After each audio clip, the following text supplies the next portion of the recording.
Uh, Hello guys, so back to our work. The technology century in the 1900s. Once physiology matured, technology transformed medicine forever. Here we have a really lovely story happening. So this was one of the first X-rays ever taken, and our guy, Mr. Doctor, was he a doctor? I don't know, but we'll check. We'll see through things.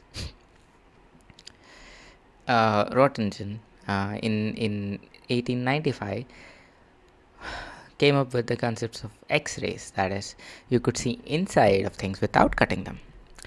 Previously, we talked about how ECG was developed and how it helped us to have an understanding of the electrical view of the heart. And then you have CT, MRI, and ultrasound, which help us get a structural and functional imaging of the structures of the organs and organ systems that we're working with.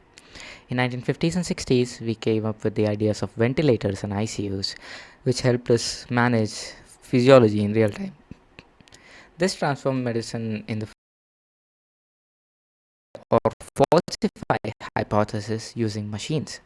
Before, reasoning led to crude observations. Now, reasoning leads to observation plus data plus images.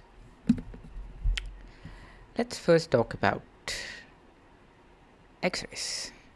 So the X-ray helps you see the invisible. Here is a beautiful X-ray of the neck.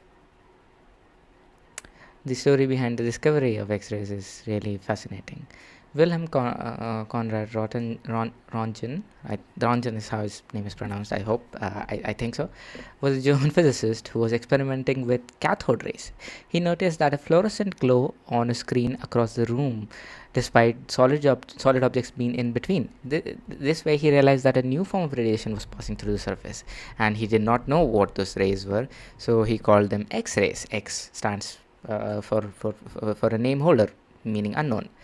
The first medical X-ray that was ever taken was of his aunt's wife. Her bones plus the wedding ring being visible. Let me show it to you.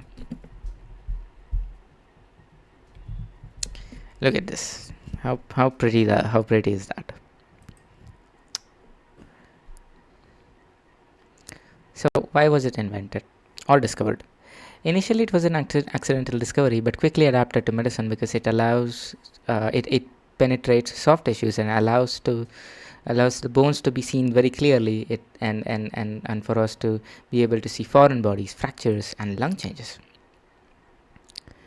The problem it solved was that before X-rays, bone fractures were pure guesswork. Now, chest diseases, including before X-rays, bone fractures were pure guesswork, along with chest diseases like TB, pneumonia, which were also speculative. And with the advent of X-rays, we are able to just see through and not have to guess through or speculate about what is happening. How do X-rays work?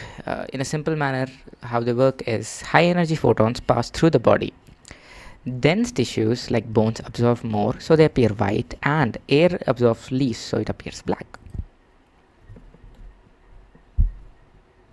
Here is an image showing the X-ray production. You have your cathode over here, you have your anode over here, and this is how this works. Another beautiful image. We have the X-ray machine over here.